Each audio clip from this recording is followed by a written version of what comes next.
इन्नल हम्दुलिल्लाह वस्सलातु वस्सलामु अला अशरफिल खल्क़ व अकरमिल मुरसलीन व अला आलिहि व सहबिहि अजमाइन, अम्मा बाद। अऊज़ु बिल्लाहि मिनश शैतानिर रजीम, बिस्मिल्लाहिर रहमानिर रहीम। रब्बना वबअस फ़ीहिम रसूलन मिनहुम यतलू अलैहिम आयातिका व युअल्लिमुहुमुल किताब वल हिकमत व युज़क्कीहिम।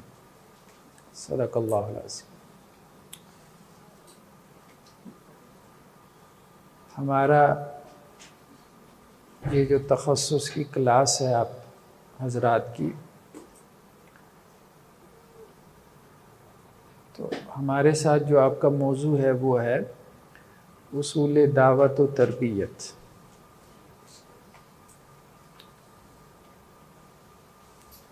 दाई बनने के लिए क्या चीज़ें ज़रूरी हैं, मुरब्बी कैसा होना चाहिए। दावत और तरबियत दो ऐसे अल्फाज हैं कि जैसे कुल दीन इन दो अल्फाज में सिमट के आ जाता है। दावत का मतलब है दूसरों की इस्लाह को फोकस करना, दूसरों को अल्लाह के करीब करने की कोशिश करना, काविश करना।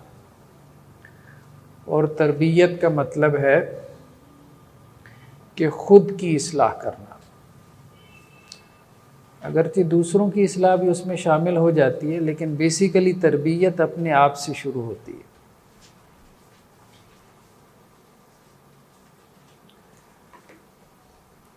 तो हमारा दीन दो ही चीज़ों के गिर्द घूम रहा है कि भाई अपनी इस्लाह कर लो और दूसरों की इस्लाह कर लो, अपने आप को ठीक कर लो और दूसरों को ठीक करने की तरफ तवज्जो कर लो।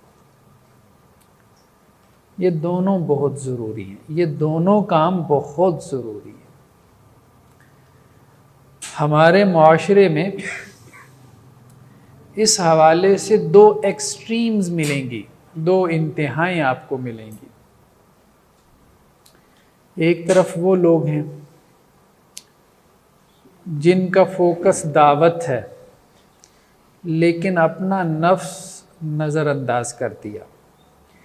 यानी उनका नारा ये है कि पूरी दुनिया पे इस्लाम गालिब होना चाहिए, लेकिन उनके 5-6 फुट के वजूद में इस्लाम नज़र नहीं आ रहा। ठीक है, मतलब पूरी दुनिया में वो खिलाफत कायम करना चाहते हैं, लेकिन इस तरफ तवज्जो नहीं है कि पहले वो खिलाफत अपने वजूद पे थोड़ी बहुत कायम कर दें। तो एक तरफ तो वो लोग हैं एक इंतहा पे जो सिर्फ दाई हैं, यानी उन्हें दूसरों की इस्लाह की फ़िक्र खाए जा रही है, अपनी तरफ कोई तवज्जो ही नहीं है। समझ रहे हैं ना बात। आज एक मौलवी साहब लगे हुए थे सोशल मीडिया पे, अब मैं नाम नहीं लेता, कह रहे थे कि मदरसे का फासिक व फाजिर कॉलेज के मुत्तकी और परहेजगार से बेहतर है। ठीक है, इस हद तक नहीं गिरना चाहिए, इस हद तक नहीं गिरना चाहिए। अब उसके वो दलाइल दे रहे थे कि मदरसे का फासिक व फाजिर, गुनाहगार, बदकार कॉलेज की मुत्तकी और परहेजगार से कैसे बेहतर है। वो उस पर फिर दलाइल दे रहे थे, मंतिक लड़ा रहे थे। तो उन दलाइल का खुलासा यही था कि वो दूसरों की इस्लाह पे लगा हुआ है। कहने का मकसद ये है कि एक इंतहा ये है कि आपने दूसरों की इस्लाह को फोकस कर लिया। सीरतुन नबी पे कॉन्फ्रेंस हो रही है, ये सब अब हमारे मुशाहिदे की बातें हैं ना। सीरतुन नबी पे कॉन्फ्रेंस हो रही है, अब उसमें सैकड़ों लोग शरीक हैं। ज़ुहर की नमाज के लिए अज़ान हुई तो नमाज के लिए जाने वाले 2-4 थे। समझ रहे हैं आप बात।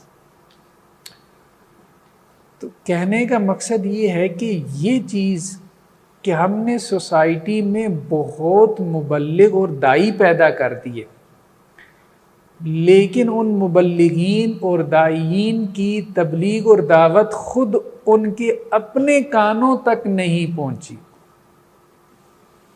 पूरी दुनिया तक पहुंच गई है, लेकिन उन्हें उस दावत और तबलीग की खुद से अभी आवाज़ सुनाई नहीं दी। ये बहुत बड़ा अलमिया है, बहुत बड़ा अलमिया। यही वजह है कि हमारे यहाँ आप देख रहे हैं, मतलब सोसाइटी में, माशरे में, जैसे एक मुहावरा भी है कि दूसरों को नसीहत खुद मियाँ फजीहत।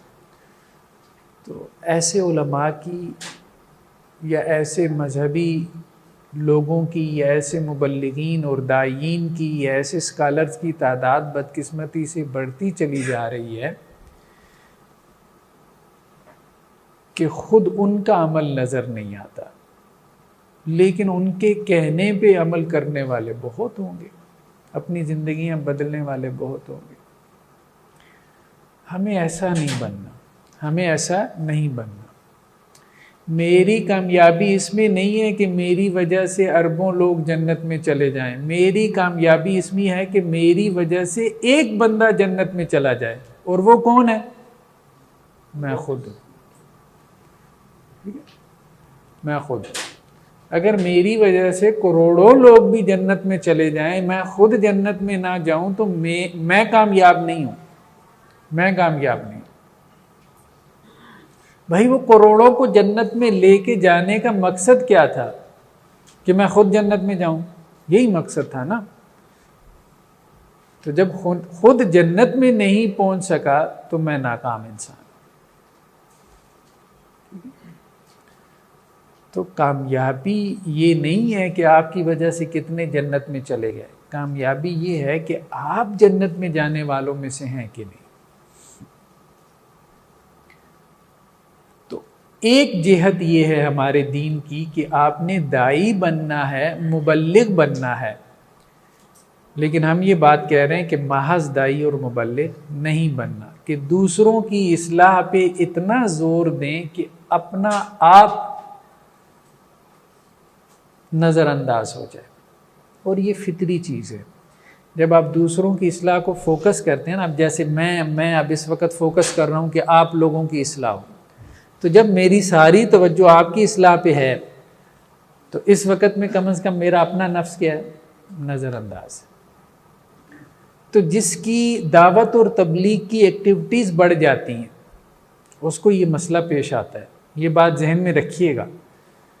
आप किसी भी तहरीक से वाबस्ता हैं, किसी भी तबलीगी है, कोई जमात इस्लामी है, कोई तहरीक इस्लामी है, उसके साथ अगर आप वाबस्ता हैं और ज़्यादा दावत और तबलीग के काम में लगे हुए हैं, इस दरस से निकले उस दरस में, इस क्लास से निकले उस क्लास में, आपके अंदर ये क्राइसिस ज़रूर पैदा होगा कि आपकी अपनी जो तरबियत है वो मुतासिर होगी।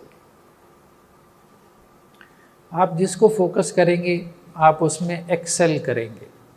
आप दावत और तबलीग को टाइम देंगे, आप अच्छे दाई और मुबल्लिग बनेंगे, लोग आपकी बातें सुन के वाह वाह करेंगे, उनकी ज़िंदगियां भी चेंज होंगी। लेकिन भाई आपके अंदर तब्दीली तब आएगी जब आप अपने आप को वक्त देंगे, अपने आप को टाइम देंगे, अपनी तरबियत को फोकस करेंगे। तो एक है साले बनना, यानी तरबियत करना, अपनी तरबियत करना, फिर दूसरों की तरबियत करना, और एक है मुस्ले बनना। तो हमने कहा दो इंतहाएं हैं। एक इंतहा जो मुझे नज़र आती है, अब ये मेरा मुशाहिदा है, ज़रूरी नहीं कि आप इससे एग्री करें, मेरे ख़्याल में इस वक्त मजहबी तबके का सबसे बड़ा मसला क्या है? मजहबी तबके का सबसे बड़ा मसला ये है कि वो मुस्ले हैं, साले नहीं हैं। या आप यूं ना कहें कि वो साले नहीं हैं, ये ज़रा मुबालगा हो जाएगा। आप यूं कहें कि जितने वो मुस्ले हैं उतने वो साले नहीं हैं। अब बात मेरे ख्याल में मुतदिल हो गई। यानी जितनी वो दूसरों की इस्लाह की फ़िक्र खाते हैं उतनी अपनी इस्लाह की फ़िक्र नहीं करते।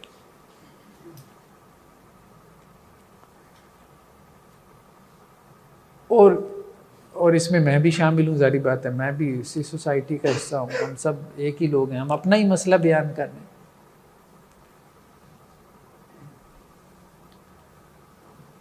दूसरी तरफ एक और मसला है कि बाज़ औक़ात इंसान की तवज्जो अपने नफ्स पे इतना ज़्यादा हो जाती है, अपने नफ्स की तरबियत पे, अपने आप की इस्लाह पे,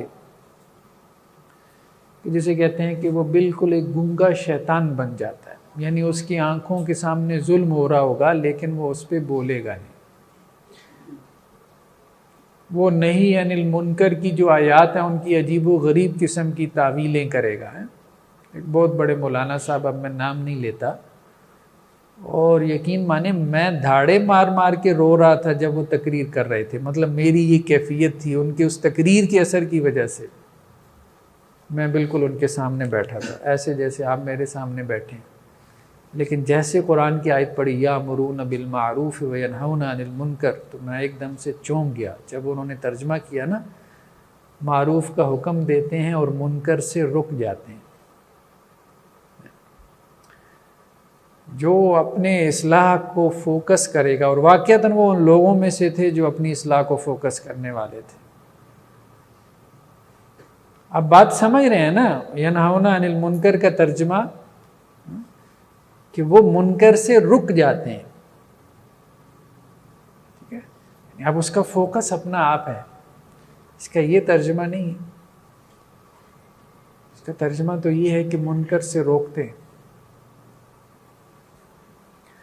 तो वो एक दूसरी इंतहा है, एक दूसरी इंतहा है कि आपका अपना नफ्स इतना फोकस हो जाए,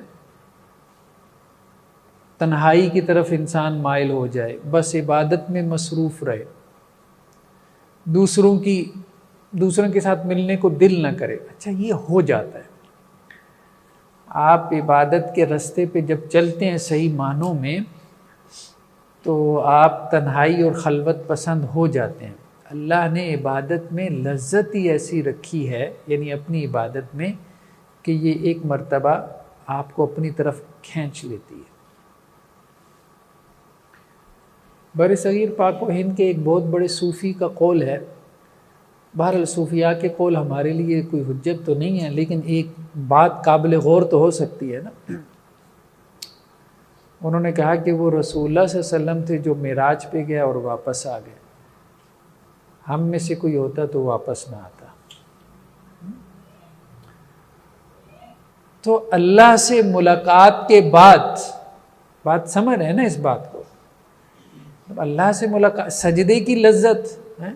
रसूलुल्लाह सल्लल्लाहु अलैहि वसल्लम कहते हैं ईमान की हलावत ये कर लो तो ईमान की हलावत चख लोगे, मिठास है, जैसे मिठाई की मिठास महसूस होती है। तो वो अल्लाह के रसूल, उनकी क्या कैफियत होंगी, अल्लाह से मुलाकात, लेकिन वापस आ गए मखलूक खुदा की इस्लाह की खातिर।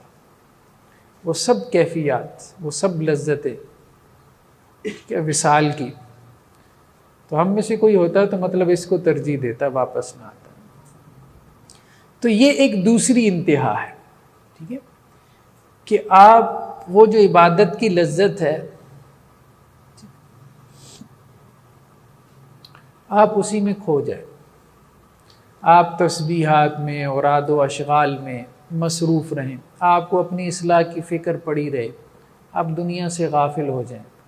तो यार बस दिल उचाट हो गया, किसी के साथ बैठने को दिल नहीं करता, सब लोग ऐसे हैं, सब में आपको कीड़े नज़र आते हैं, बस तन्हाई में रहें, अपना अल्लाह अल्लाह करें। अब जैसे सूफ़ियों में आपको नज़र आती है ये चीज़, उनमें से बाज़ इस तरफ चले जाते हैं जिसे हमारे यहाँ रहबानियत भी कह दिया जाता है।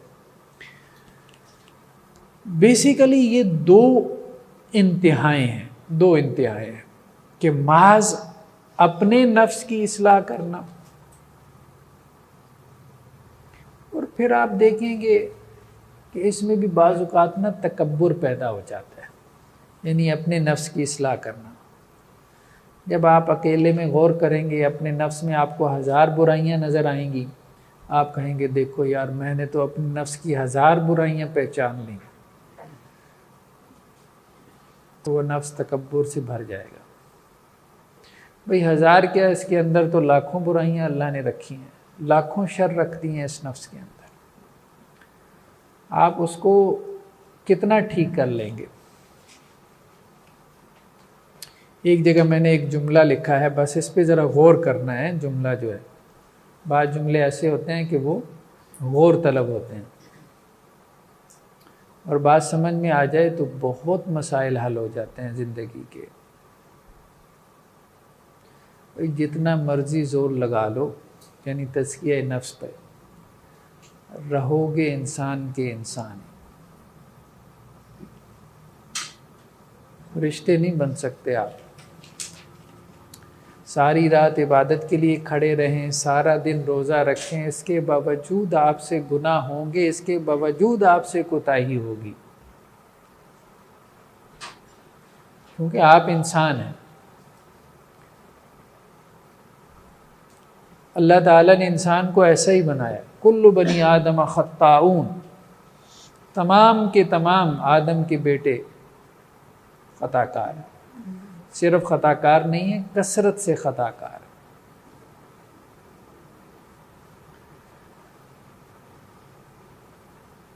तो अब आप दीन के एक संजीदा तालिब इल्म हैं, इंशाअल्लाह से आपने दीन का काम करना है। ये बातें जो मैं कर रहा हूँ ना, ये सब प्रैक्टिकल है, ठीक है। तो जब मेरे दिन में ये मादा आया उसूल दावत और तरबियत, तो मैंने किताबें खंगालना शुरू की, मुख्तलिफ़ किताबें देखना शुरू की। एक किताब देखी, दूसरी देखी, तीसरी देखी, तो लेकिन नहीं, सही बात यह है कि मुझे लगा कि वो किताबें ज़्यादा इल्मी हैं। दावत और तरबियत पे हमने जितना लिखा है, या जिन लोगों ने भी लिखा है, अक्सर व बेशतर उन्होंने ज़्यादा उसको इल्मी बना दिया। मेरी बात समझ रहे हैं ना? एक ये है कि मैं तरबियत के मौजू पे आपसे गुफ्तगू करूं, आपको बताऊं भाई तरबियत ये होती है, तरबियत इसको कहते हैं, तरबियत के इतने तरीके राइज हैं, तरबियत यूं करते हैं।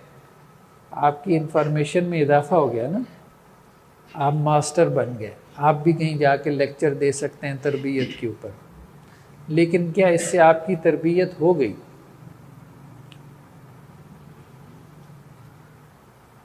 तो प्रैक्टिकल चीज़ें बहुत ज़रूरी होती हैं, और हमारे यहाँ बहुत कम ऐसा लिखा जाता है कि जिसमें उलूम की तत्बीक हो, एप्लीकेशन हो, जिसमें वो इल्म महज इल्म ना बने बल्कि अमल में ढल जाए।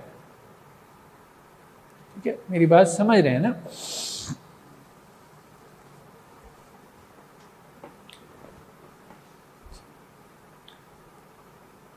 रमज़ान के महीने में काफ़ी अरसा, अब मिसालों से बातें समझाता हूँ ताकि बात को हम मज़ीद खोलें ना।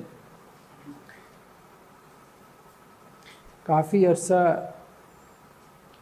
रमज़ान के महीने में हमारे जो उस्ताद से डॉक्टर इसरार अहमद रहमहुल्लाह, उनसे हमने ये बात सीखी कि रमज़ान में तर्जुमा कुरान करना चाहिए। तो जो एक पारा तरावी में पढ़ाया जाता है, तो उस एक पारे का आप तर्जुमा करें, लोगों को सुनाएं। अच्छा, वो होता ये था कि अगर 8 बजे 8:30 बजे इशा की नमाज है, तो रात 2 बजे तक मामला होता था। अब शुरू में जोश भी ज़्यादा था, जज्बा भी ज़्यादा था। तो अब वैसे आपको 1 साल की, वैसे तो वो काफ़ी, मतलब हर साल की अपनी एक दास्तान है, वैसे आपके सामने रख रहा हूँ 1 साल का।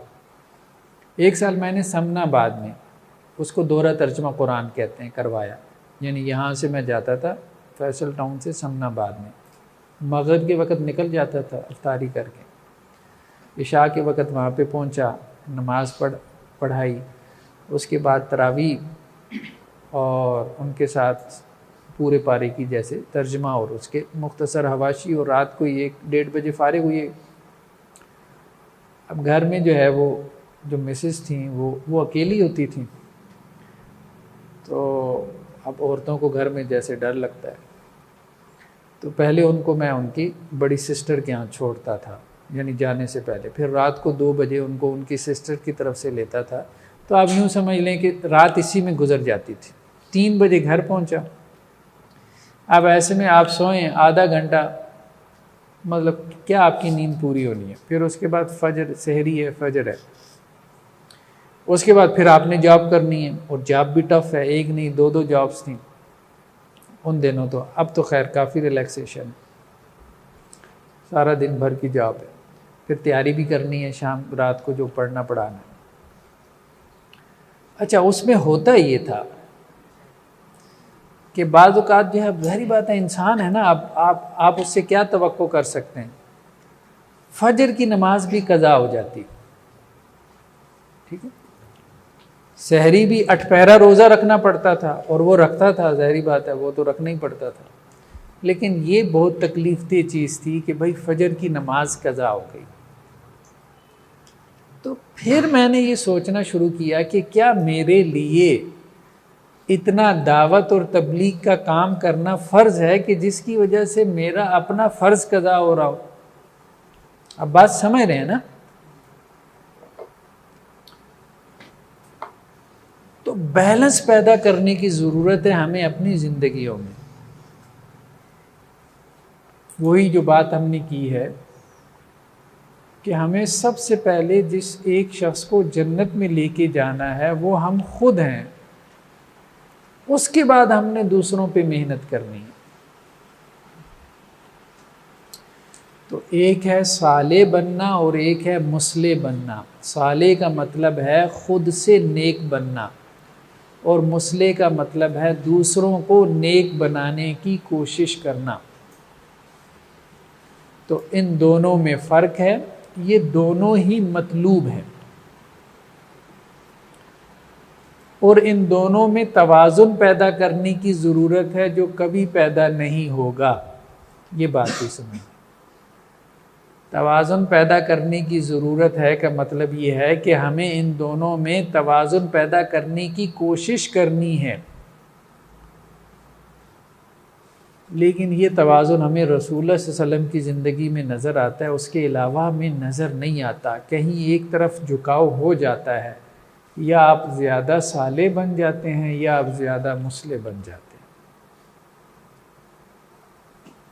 जब ज़्यादा साले बन जाते हैं तो तन्हाई पसंद हो जाते हैं, लोगों से रिश्ता नाता टूट जाता है, अपनी इबादत, अपने तहज्जुद, अपने नवाफिल, तस्बीहात पे तवज्जो रहती है। कोई आया मिल लिया तो ठीक है, वाह भले, ना आया तो कोई परवाह नहीं।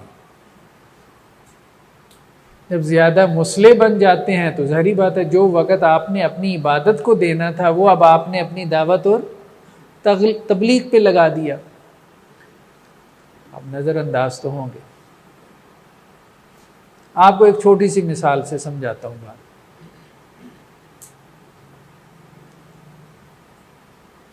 एक जैसे इंसान तजर्बात करते हैं, मैंने ज़िंदगी में बड़े तजर्बात किए, वो तजर्बात वक्ती होते हैं। खैर अल्लाह ताला हमें वो मुस्तकिल तौर पे अता कर दे तो अल्लाह की बड़ी नेमत है। एक ख़ास वक़्त में मैंने कोशिश की कि कुरान के साथ ताल्लुक़ पैदा किया जाए। अच्छा, उसमें जब कुरान पढ़ता था तो बड़ा मतलब मज़ा आता था। अब ऐसे में मेरा बेटा हिफ्ज़ कर रहा था, सुबह का वक्त होता था मसलन जैसे फजर के बाद, अब कुरान को टाइम देना है। अब जब मैं ख़ुद से कुरान पढ़ रहा हूँ बहुत मज़ा आ रहा है, मतलब ऐसे जैसे कोई कैफियत हासिल हो रही है। अब उस बेटे को मैंने सबक याद करवाना है। जब वो आता था तो मैंने कहा यार ख़ुद के कुरान पढ़ने से बेहतर है मैं उसको सबक याद करवाऊँ। अब उसको सबक याद ना हो तो मैं उसको डांटूँ, कभी उसको थप्पड़ भी मारूँ। अब देखिए यहाँ पे कुरान पढ़ाने का अमल है, यहाँ कोई कैफियत नहीं तारी होगी। यहाँ जो कैफियत तारी हो रही हैं वो गुस्से की हैं, चिड़चिड़ापन पैदा हो रहा है। बात समझ रहे हैं ना आप? वहाँ वाक़यतन में वो कैफियत आपको हासिल हो रही है, ठीक है, कि जैसे आपको लग रहा है जैसे आप कोई अल्लाह के कुर्ब की मंजिलें तय कर रहे हैं। जैसे रमज़ान में ख़ास औक़ात में आपने देखा होगा, ताक रातों में आप भी कुरान पढ़ते होंगे तो इंसान को एक कैफियत महसूस होती है। या तहज्जुद में अल्लाह ताला तौफीक दे तो इंसान को कैफियत महसूस होती है। तो इनफरादी इबादत में क्या है, कैफियत महसूस होती है। लेकिन जब वही काम मैं अब अपने बेटे की तरफ तवज्जो कर रहा हूँ, उसको पढ़ा रहा हूँ, अब ज़ाहिर बात है सारा जहन उसको याद करवाने में लगा हुआ है, इसको याद क्यों नहीं हो रहा, उलझा हुआ है, उससे जो कैफियत पैदा हो रही हैं वो अजीब किस्म की हैं, ठीक है, नफ्स में बेचैनी पैदा कर रही हैं। लेकिन अगर आप गौर करें तो अफजल काम कौन सा है, अफजल काम कौन सा है या मतलूब काम कौन सा है, तो वो दूसरा है, अपने बच्चे की तरफ तवज्जो करा।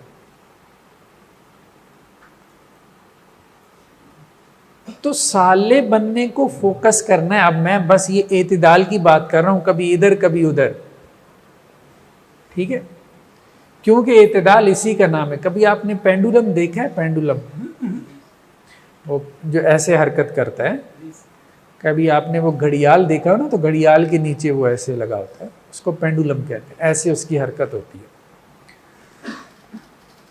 तो वो जो सेंटर है ना, दरमियानी नुक्ता, बस वो उसको छू के गुजर जाता है ऐसे, कभी इधर कभी इधर। तो एतिदाल भी बस इंसान को इतना ही हासिल होता है जिंदगी में, एक लम्हे के लिए बस आप मोतदिल होते हैं, फिर आप इधर हो जाते हैं या आप इधर हो जाते हैं।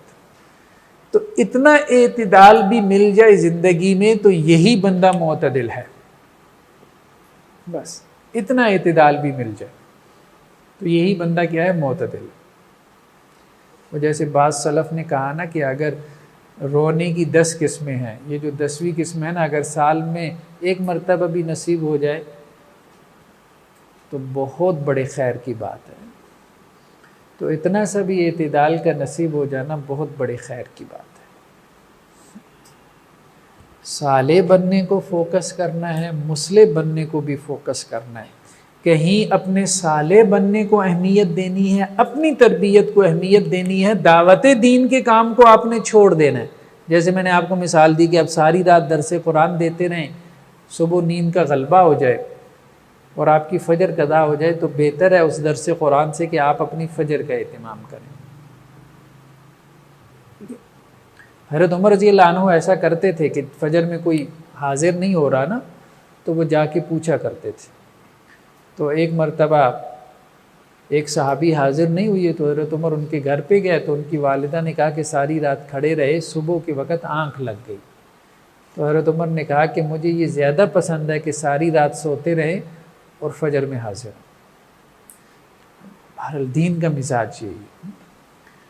तो बाज़ औक़ात जो है आपको अपनी दावत और तबलीग की जो एक्टिविटीज़ हैं उनको कम करना है और अपनी इस्लाह की तरफ तवज्जो देनी है, अपने आप को वक्त देना है।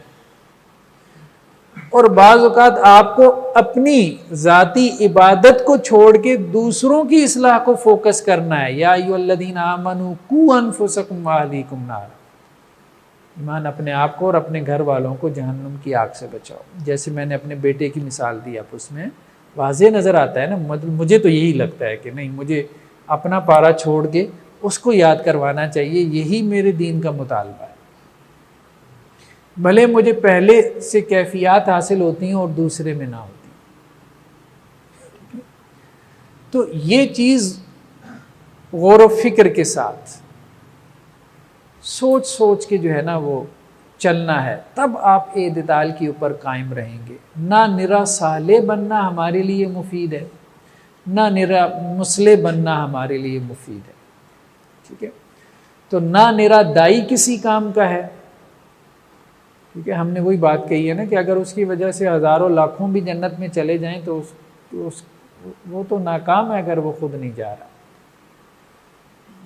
और ना ये कि खुद तो जन्नत में जा रहा हो। अब देखें ना, मतलब हमारे माशरे में अजीब व गरीब किस्म के करैक्टर पाए जाते हैं ना, जो हमने पैदा कर दिए।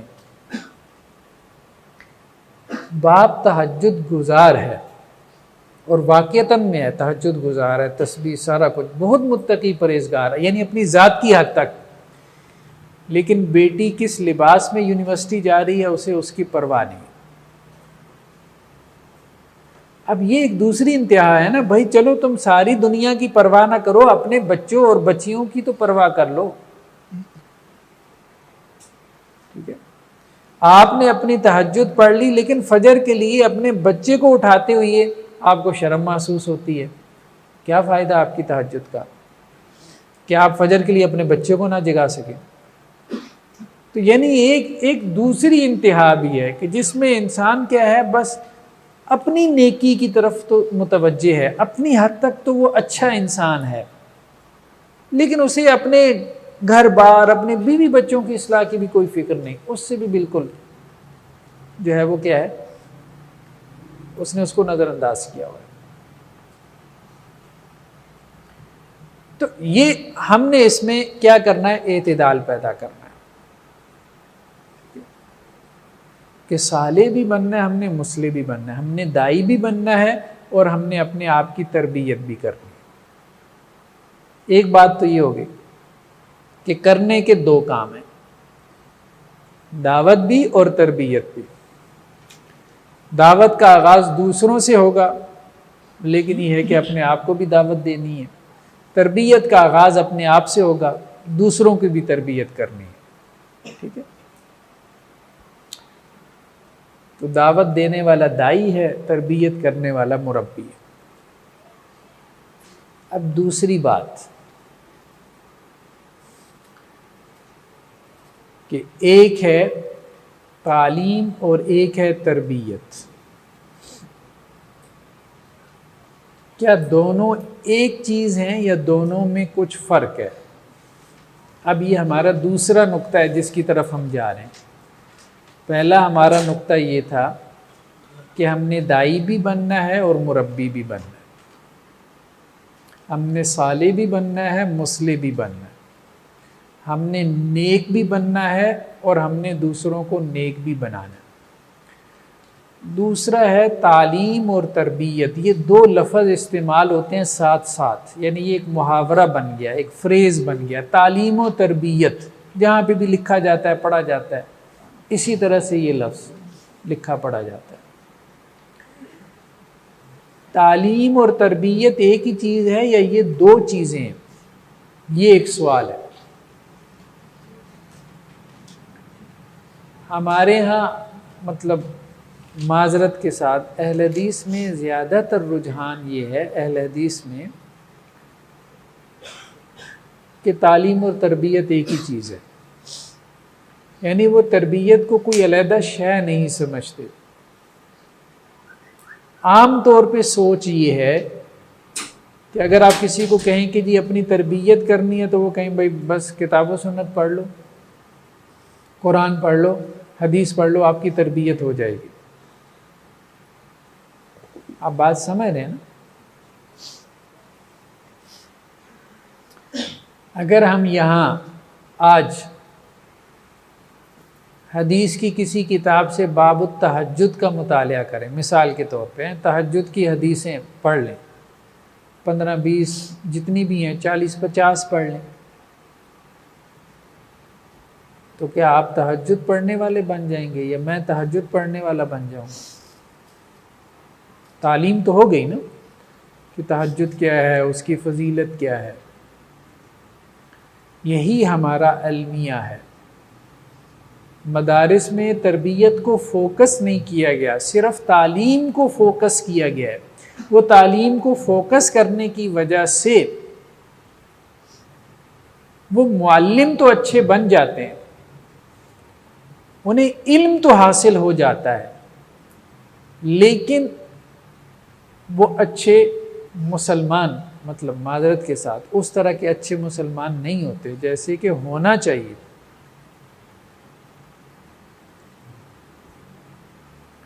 तो तरबियत को अलहदा से फोकस करने की ज़रूरत है। अब हमारे यहाँ जदीद ज़ुबान में दो लफ्ज़ इस्तेमाल होते हैं, एक टीचर और एक मेंटोर। ठीक है, टीचर का मतलब है मुअल्लिम, तालीम देने वाला, जो आपको बताता है। जैसे हमारे यहाँ मदारिस में है, शयूखुल हदीस हैं, ठीक है, असातिज़ा हैं जो आपको मुख्तलिफ़ किस्म की उलूम व फ़नून पढ़ाते हैं, उसूल हदीस है, उसूल फ़िक़्ह है, विरासत है, तफसीर है, ठीक है, बलागत है, मंतिक है। लेकिन तरबियत बिल्कुल एक अलहदा चीज़ है, इसके लिए अलहदा से लोग होने चाहिए। और अब ये चीज़ दुनिया को भी समझ में आ रही है। मुअल्लिम वो है जो आपको बता दे भाई ये किताब व सुन्नत है, मुरब्बी वो है, मेंटोर वो है जो आपको अमल की उस सतह पे ले आए जिस पे वो खुद खड़ा है या उसके करीब करीब ले आए।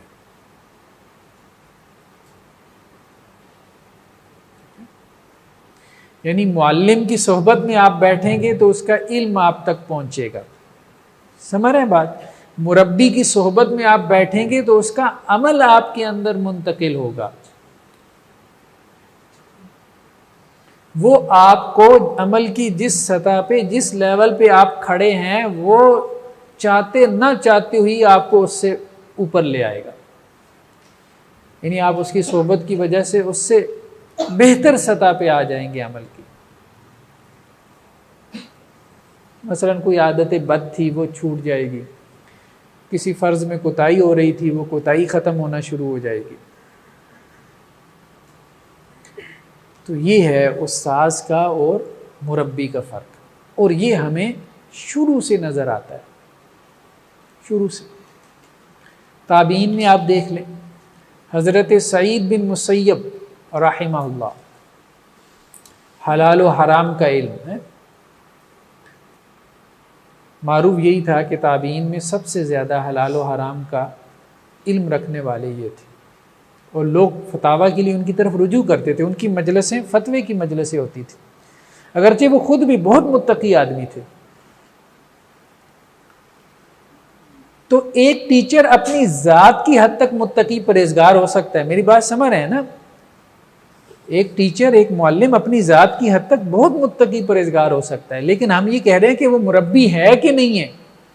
हो सकता है जो शेखुल हदीस आपको सही बुखारी पढ़ा रहे हों वो रात का 1/3 हिस्सा तहज्जुद में गुजारते हों, लेकिन क्या वो क्लास में बच्चों की तरबियत को इस तरह से फोकस करते हैं कि बच्चे भी तहज्जुद गुजार बन जाएं?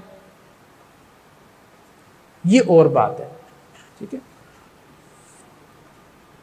तो हम ये कह रहे हैं कि मुरब्बी होने की कमी है। तो हज़रत सईद बिन मुसय्यब बहुत बड़े आलिम दीन थे, फ़कीह थे, और बहुत नेक इंसान भी थे, यानी नेकी में भी उनको। लेकिन जब मुरब्बी की बात आती है तो हज़रत हसन बसरी का नाम लिया जाता है, ठीक है, वो भी जलीलुल कदर ताबीन में से हैं। यानी उनकी मजालिस में आप देखते हैं कि तज़किया नफ्स या उनकी कोटेशन इक़्तिबासात जब आपके सामने आएंगे तो वो ऐसी गहरी बातें होती हैं कि वो एक एक बात इंसान को अंदर तक हिला के रख देती है। तो मुरब्बी बिल्कुल फ़र्क, और ये चीज़ हमें आज के दौर तक मतलब नज़र आती है। हज़रत शाह इस्माइल शहीद रहमहुल्लाह, आप में से सारे लोग जानते होंगे उनको। हज़रत शाह उल्लाह देहलवी रहमतुल्लाह अलैह के पोते थे, और उनकी किताब जो आम तौर पे निसाब में है, तक़वियतुल ईमान, तौहीद के मौजू पे। तो ये बैत हुए थे, ये तहरीके जिहाद जो थी, जो सिखों के ख़िलाफ़, पंजाब में सिखों की हुकूमत थी ना, तो इनके ख़िलाफ़ इन्होंने जिहाद शुरू किया था अंग्रेज़ के दौर में, सिखों के ख़िलाफ़। तो हज़रत शाह इस्माइल शहीद रहमहुल्लाह उन्होंने बैत की थी सैयद अहमद बरेलवी शहीद रहमहुल्लाह की। इसलिए इनकी तहरीक, ये जो तहरीक जिहाद थी, ये तहरीक शहीदैन भी कहलाती है, क्योंकि दोनों ही शहीद हो गए बालाकोट के मुकाम पे। वो एक तारीख़ का हिस्सा है। लेकिन अभी जो हम बात करने जा रहे हैं उसको समझें। जब ये तहरीक, ये बहुत लंबा चौड़ा सफ़र तय करके ये पेशावर में गए थे, और पेशावर को इन्होंने हेडक्वार्टर बनाया था।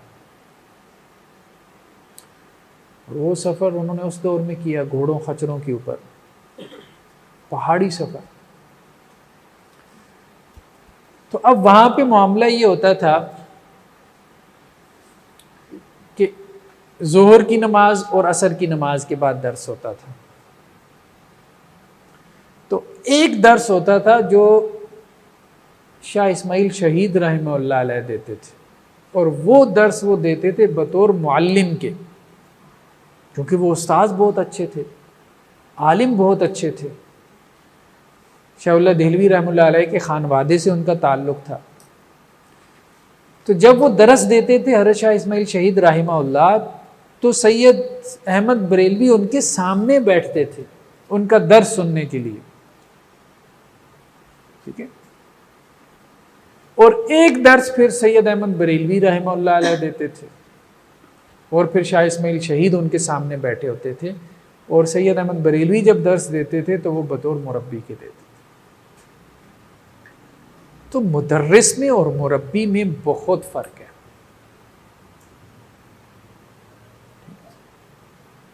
एक जुमला जो मुझे नहीं भूलता, शेख नज़ीर हुसैन देहलवी रहमतुल्लाह का, ठीक है, ये आपको किताबों में मिल जाएगा, जो उन्होंने हज़रत अब्दुल्ला गज़नवी रहमतुल्लाह अलैह के बारे में कहा था। शेख नज़ीर हुसैन देहलवी को तो पहचानते हैं ना, जिनको मतलब शेखुल कुल फिल कुल का लक़ब दिया गया है। शेखुल कुल का मतलब ये है कि अहल हदीस के जितने असातिज़ा हैं सब के वो शेख हैं, फिल कुल तमाम मज़ामीन में शेख हैं, हज़रत नज़ीर हुसैन देहलवी, ठीक है। तो बेसिकली ये मसनद थी हज़रत शाह देहलवी रहमतुल्लाह अलैह की, जिस पे उनके फिर जो हज़रत शाह देहलवी रहमतुल्लाह अलैह के जो पड़पोते थे हज़रत इसहाक देहलवी रहमतुल्लाह, वो बैठे थे इस मसनद पे। ये ख़ानदानी एक तरह से मसनद थी। हज़रत इसहाक जो हैं वो फिर उनके बाद फिर उनके ये शागिर्द हज़रत नज़ीर हुसैन देहलवी ने वो मसनद संभाली थी, और फिर जितना हदीस का इल्म है सब उनसे फैला है। बड़े बड़े अहले हदीस के उलमा उनके शागिर्दों में हाफिज़ मोहम्मद लखवी साहब, उससे फिर पूरा लखवी ख़ानदान, फिर अब्दुल्ला गज़नवी रहमतुल्लाह, इससे पूरा गज़नवी ख़ानदान। अहले हदीसों में दो ख़ानदान मारूफ़ हैं, ये सब उनके शागिर्दों में से। फिर पूरे पंजाब में जो ये अहले हदीस ने एक तहरीक की सूरत इख्तियार की, वो सब इनके शागिर्द थे। अल्लाह ने इनको लंबी उम्र दी थी, बहुत अरसा इन्होंने बुखारी पढ़ाई। और नज़ीर हुसैन देहलवी रहमतुल्लाह, इनकी समाने ज़रूर पढ़ें, इनकी समाने ज़रूर पढ़ें। इसहाक भट्टी साहब ने इन पे लिखा है, और भी लोगों ने लिखा है। तो ये अहले हदीस के बड़े उलमा में से, जिनकी वजह से आप कह लें या जिनकी मेहनतों से आज हम अहले हदीस हैं। हज़रत अब्दुल्ला गज़नवी रहमतुल्लाह अलैह जब इनके पास पढ़ने के लिए आए, तो इन्होंने अपने शागिर्द के बारे में, नज़ीर हुसैन देहलवी रहमतुल्लाह अलैह ने अपने शागिर्द के बारे में ये बात कही, अब्दुल्ला गज़नवी के बारे में, कि मुझसे बुखारी पढ़ गया और मुझे नमाज सिखला गया। बहुत बड़ी बात है, बहुत। ऐसा नहीं है कि उनको नमाज नहीं आती थी, ठीक, ऐसा नहीं। तो सही बुखारी में उन्होंने किताबुस सलात भी पढ़ा होगा ना अपने शेख से। गज़नवी ख़ानदान में आपने देखा होगा ना, ये तसव्वुफ़ और ये रुझान काफ़ी है, तरबियत का, तज़किया नफ्स का।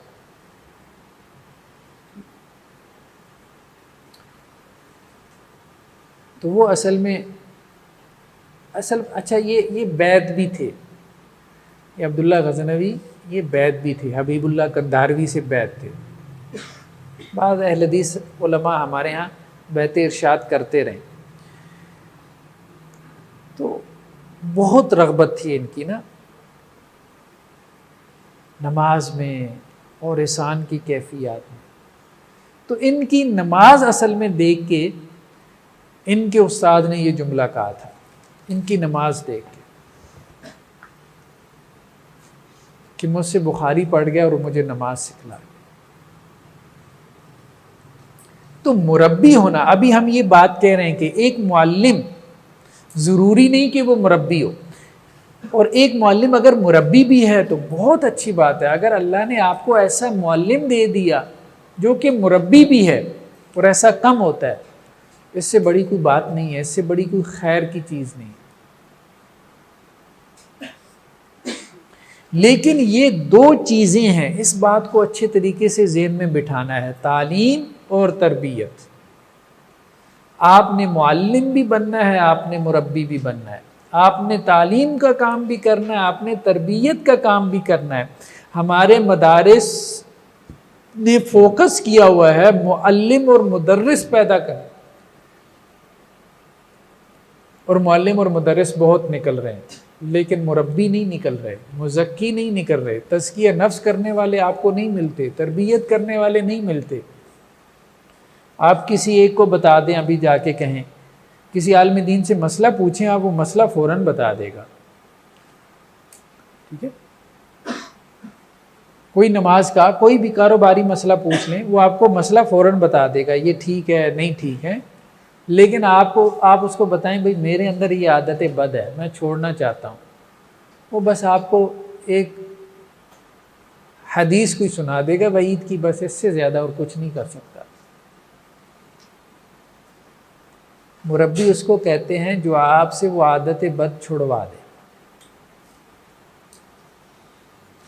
आप किसी आलिम दीन से नमाज का मसला पूछ लें, भाई रफ़ुल यदैन करना चाहिए नहीं करना चाहिए, वो आपको हदीसें निकाल के दिखा देगा। आप उसको कहीं भाई फजर के लिए मैं उठ नहीं पाता, नमाज मेरी लेट हो जाती है फजर की, कुछ ऐसा कर दें कि बस फजर वक़्त पे पढ़ लें, वो क्या करेगा मुझे बताइए। या आपको अगर कोई कहे, कोई स्टूडेंट, कोई नौजवान कि मुझसे नमाज नहीं पढ़ी जाती, आप क्या करेंगे? तो तरबियत को हमने फोकस नहीं किया। तरबियत को फोकस करेंगे तो लोगों को आप दीन पे लाएंगे। सिर्फ बता देने से लोग दीन पे नहीं आएंगे,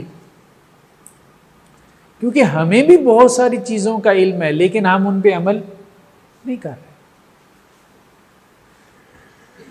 दूसरों को भी दीन पे लाना है, अपने आप को भी दीन पे लाना है।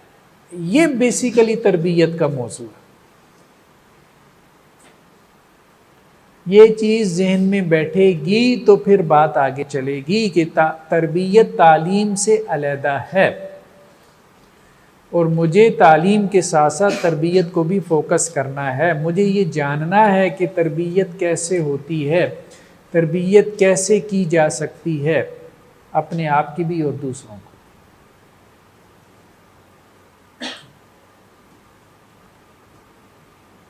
अब बात आ गई है तो मैं वैसे बात कर देता हूँ।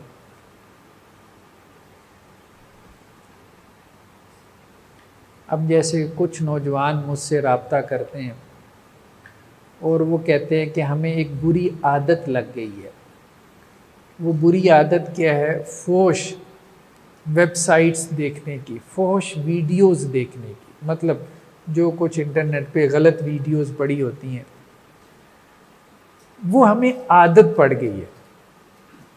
अब वो आदत छूट नहीं रही,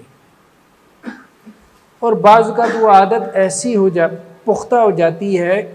अब आप उसको कहें ना शादी कर लें तो वो कहते हैं शादी भी कर ली है मैंने, मेरे तो बच्चे भी हैं, अब भी आदत नहीं जा रही।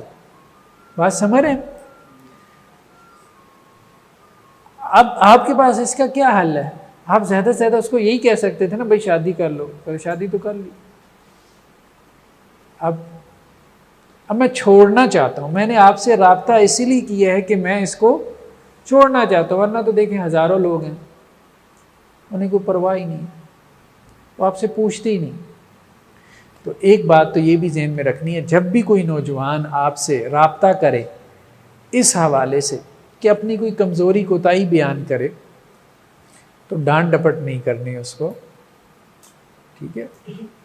बस यही समझना है कि यार मैं भी इसके जैसा गुनहगार, ठीक है, मेरे गुनाह इसके सामने नहीं है। अगर इसने मुझसे शेयर करती हैं हिकमत के साथ, विजडम के साथ, बहुत ज़रूरी है, बहुत ज़रूरी है। यकीन माने बाज़ औक़ात तो लोग सवाल करते हैं, सवाल करने से पहले पूछते हैं आप सब नाराज़ तो नहीं होंगे? भाई हमने क्या नाराज़ होना है, क्योंकि उनका एक्सपीरियंस यही है। बात समझ रहे हैं कि किसी मौलाना मुफ्ती साहब से पूछ लिया तो उसने फ़ौरन फतवा जड़ देना है। तो मैं तो यही कहता हूँ कि भाई अगर आप किसी गलत आदत में पड़े हुए हैं और आप पूछ रहे हैं तो ये तो आपके ईमान की निशानी है कि आप पूछ रहे हैं। पता नहीं कितने हज़ारों हैं जो मुझे फ़ोन ही नहीं करते या किसी और से पूछती नहीं, उन्हें कोई परवाह ही नहीं है। आप कम से कम उनमें से तो बेहतर है ना, जिसने राब्ता कर लिया, जिसे कोई फिक्र है कि भाई मेरी क्या है, इस्लाह होनी चाहिए और ये आदत मुझसे जा नहीं रही। अब मुझे किसी बंदे से मशवरा लेना है जो मुझे कोई मशवरा दे दे, कोई ऐसी बात कर दे कि मैं उस पर अमल करूं। बात समझ रहे? तो तरबियत बिल्कुल और चीज़ है। हम लोगों ने यानी मजहबी तबके ने तरबियत को फोकस नहीं किया, हमने बस चीज़ें फेंकने की कोशिश किया। भाई ये कुरान है, ये हदीस है, ये कुरान है, ये हदीस, बस अमल कर लो, अमल कर लो। बात यह है कि वो अमल तो खुद हमसे नहीं हो रहा होता, तो हम दूसरे से क्या तवक्को कर रहे हैं जो हमसे बुरे माहौल में बैठा है कि वो अमल कर लेगा। बहुत दफ़ा तो हमसे अमल नहीं हो रहा होता, तो हम उस तकवा की उम्मीद दूसरे से क्या रखेंगे कि जिस तकवा पे हम खुद नहीं चल पा रहे, जो तकवा हम अपनी ज़िंदगी में नहीं ला पा रहे, हम दूसरों से उसकी क्या उम्मीद रखें। तो इसको फोकस करना है, अपनी तरबियत को भी और दूसरों की तरबियत को भी, और दूसरों की तरबियत को भी फोकस करते हुए हकीर नहीं समझना, इंसान समझना है, ठीक है, अपने से बेहतर मुसलमान समझना है, फिर उनकी तरबियत को फोकस करना, फिर जाके आप उनकी तरबियत के काबिल और अहल हो।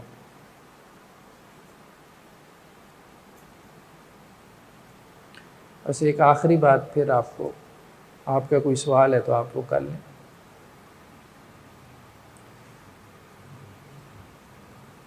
मुख्तलिफ लोग हैं हमारे यहाँ सोसाइटी में, कोई मिसाल देने में हरज नहीं है।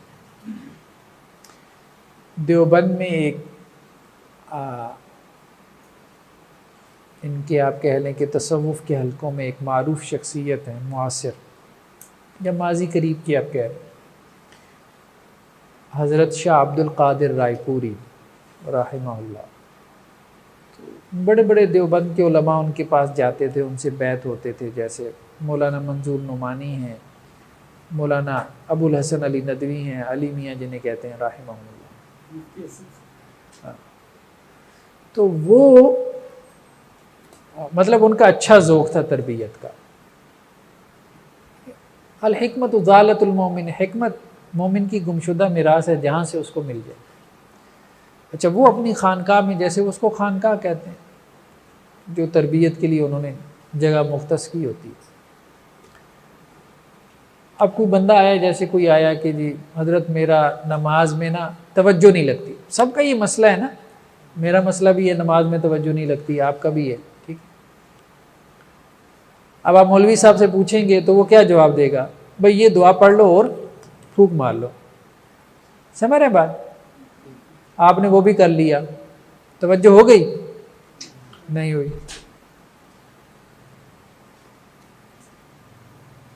अब उस मौलवी साहब से पूछें कि भाई आप तो ये कह रहे थे कि फूंक मारो हो जाएगी, आप ज़रा अपने आप पे फूंक मार के मुझे बताएं कि आपकी हो जाती है। हम ये नहीं कह रहे कि हदीस में ये नहीं है, हदीस में ये है। बात यह है कि हमने उसको इल्म के पर्सपेक्टिव में समझा है, कभी हमने उसको तरबियत के पर्सपेक्टिव में समझा ही नहीं है उस बात को। वो उन सहाबी के फूंक मारने से वाक़ियतन उनको ख्याल नहीं आया, ये बात बिल्कुल दुरुस्त है, लेकिन हम सबको आता है। हम 10 दफ़ा फूके मारते हैं, उसके बावजूद भी आता है, क्यों? सवाल है ना, आपने इस पे गौर करना है, इसका जवाब मैं नहीं दे रहा, ये सवाल तो मैं आपके लिए छोड़ रहा हूँ, आपको बस मैं वाक़या सुना रहा हूँ। जब उनके पास कोई बंदा आता था, हज़रत अब्दुल कादिर रायपुरी रहमहुल्लाह, उसने ऐसे कहा कि हज़रत नमाज में तवज्जो यकसुई, भाई ऐसा करो वुज़ू करके आ जाओ ज़रा, हाँ चलो इधर जाके ज़रा कोने में 2 रकते पढ़ के आओ, 2 रकते पढ़ के आ गया। अच्छा भाई, हाँ 2 रकते पढ़ के आ गया, आ गया। को ख्याल आया था? जी हजरत ख्याल आया था। अच्छा ज़रा 2 रकते दोबारा पढ़ के आओ, दोबारा पढ़ के आओ। हाँ भाई आगे हो, आगे तो ख्याल आया था? जी आया था। ज़रा 2 रकते दोबारा पढ़ के आना। समझ रहे बात? ये है तरबियत, ये है तरबियत। मुरब्बी आदमी जो है वो तरबियत करता है, वो सिर्फ तालीम का काम नहीं करता। समझ रहे मेरी बात? और तरबियत जब इंसान करता है तो फिर उसे समझ में आता है कि मुझे तरबियत कैसे करनी, लोगों की मुझे कैसे इस्लाह करनी है, अपनी इस्लाह कैसे करनी है। सिर्फ तालीम से तरबियत नहीं हो जाती। जी अब कोई सवाल हो तो कर लें। हैं सर आपने बात की मदारिस के अंदर मौलवी में मुरब्बी नहीं, सही समटाइम ऐसे होता है कि बच्चे मुरब्बी बनना चाह रहे होते, मतलब मुरब्बी को शेप अपने अंदर डालना चाह रहे हैं, लेकिन मदारिस के असातिज़ा सही ज़ोहर तक पढ़ाते हैं, उसके बाद अपने घरों को चले जाते हैं। मतलब वो कैफियत देखना चाहते हैं। जैसे आपने आगे शाह इस्माइल शहीद की मिसाल दी और साथ अहमद बरेलवी रहमतुल्लाह की मिसाल दी, तो वो मुरब्बी बन के सुनते थे और साथ मुअल्लिम बनते। तो असातिज़ा का फुकदान है कि ज़ोहर के बाद वो चले जाते हैं अपनी सेपरेट जॉब के लिए, कोई और काम के लिए, तो उधर उनको मेंटोर के तौर पर नहीं दिखाई देते। तो इसका क्या सलूशन है? देखें बात यह है कि ये एक कमी है। हमने कहा कि अक्सर व बेशतर जो हमारे मुअल्लिमीन हैं ना, वो आपको वक्त दे भी देंगे तो वो मुरब्बी नहीं है, वो मुरब्बी नहीं। मैं ये नहीं कह रहा कि वो बन नहीं सकते, हमारे पूरे निज़ाम में तरबियत नहीं हुई। उन्होंने अपने बड़ों से मुअल्लिम बनना ही सीखा है। समझ रहे हैं बात? तो इसलिए वो जो उन्होंने सीखा है वो उसी को आगे क्या है मुंतकिल कर। अब हमें एक पूरी नस्ल की तरबियत करनी है, उनको मुरब्बी बनाना है। जब हम मुरब्बीयीन की एक तादाद पैदा कर देंगे तो ये फिर आगे मुरब्बी पैदा करेंगे, ये फिर इंशाअल्लाह से आगे मुरब्बी पैदा करेंगे। मैंने कहा हमारे मदारिस के जो असातिज़ा हैं वो बहुत मुत्तकी और साले हैं, ठीक है, लेकिन वो अच्छे मुरब्बी नहीं है। वो बहुत अच्छे मुदर्रिस है, बहुत अच्छा मुरब्बी होने का मतलब क्या है? चेंज आए, तब्दीली आए आपके शागिर्द में। तो उनके शागिर्द अच्छे मुनाजिर हैं, अच्छे मुहक्किक हैं, अच्छे रिसर्चर हैं, अच्छे दाई हैं, अच्छे खतीब हैं, सारा कुछ हैं, लेकिन क्या है, क्या नहीं है? मुरब्बी नहीं है, साले नहीं है, जैसा साले होना चाहिए। इसके लिए क्या लाता अमल अपनाया जा सकता है क्या पैदा कर सके? देखें सबसे पहले तो खुद को फोकस करें। सबसे पहले तो आप दुनिया में ये देखें, तालीम तो अब आपके पास है, किताब व सुन्नत आपको ज़रूरत नहीं है, आपने माशाल्लाह अपने असातिज़ा से बहुत कुछ पढ़ लिया, हम आपको क्या बताएंगे। आप ये देखें कि दुनिया में किन लोगों ने तरबियत का काम किया, बड़े बड़े डिसिप्लिन्स कौन से हैं। मिसाल के तौर पे तसव्वुफ़ वाले कहते हैं, मिसाल के तौर पे वो ये क्लेम करते हैं कि जी हम तरबियत का काम करते हैं।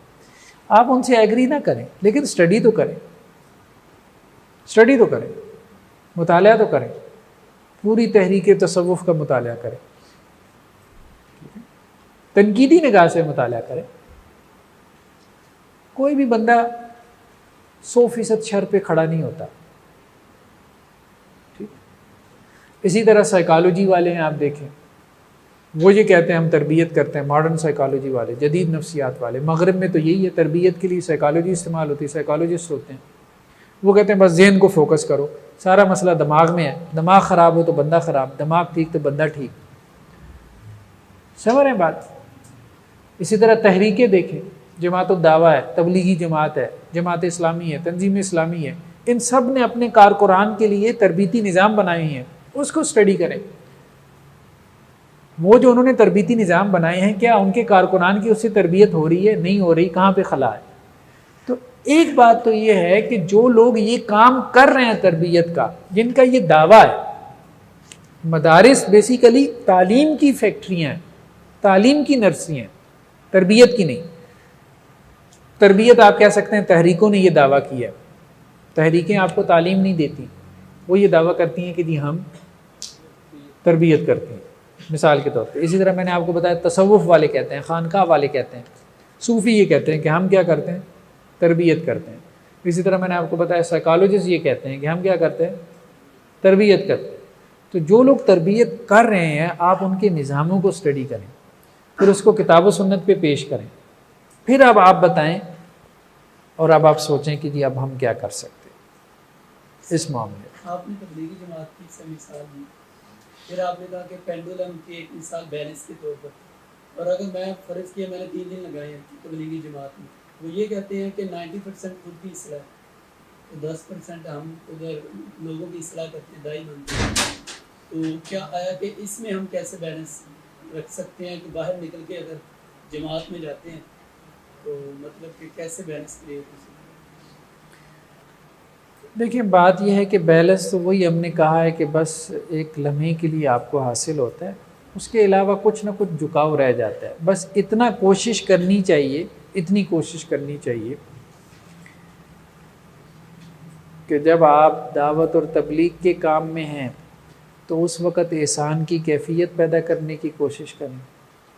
जब आप इबादत और तस्बीह और उसमें मसरूफ़ हैं तो उस वक़्त एहसान की कैफियत पैदा करने की कोशिश करें। तो बेसिकली तो एहसान है। खाने का वक्त तो नहीं हो गया, ये भी एक अहम नुक्ता है, नमाज के बाद ही है। मैंने कहा हाँ, अगर खाने का वक्त हो गया है तो ये भी बहुत ज़रूरी है। अच्छा एक आपको एक और रवायत भी सुना दूँ, इससे भी तरबियत होगी आप लोगों की है।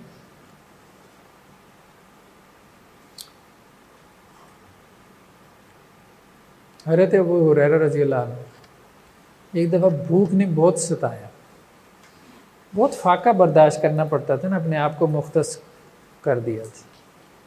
तो घर से बाहर निकले, हज़रत अबू बकर से मुलाकात हुई रज़ी अल्लाह अन्हु। तो हज़रत अबू बकर को कहने लगे कि कुरान की एक आयत है, समझ नहीं आ रही, लिलफ़ुक़राइल मुहाजिरीन अल्लज़ीना उहसिरू फ़ी सबीलिल्लाह।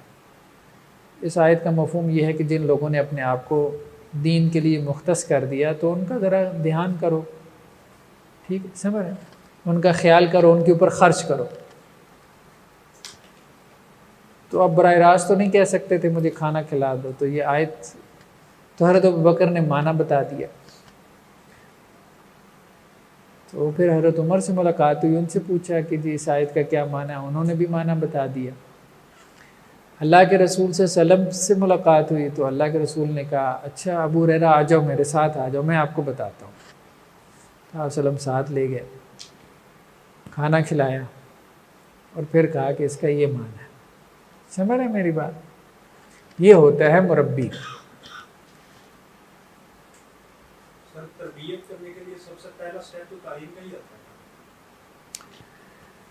हाँ, इस पे हम नेक्स्ट लेक्चर में गुफ्तगू करते हैं। ये बात आपकी अहम है, ये आपने नेक्स्ट लेक्चर में सवाल करना है, ठीक है, इससे हम गुफ्तगू का आगाज़ करेंगे।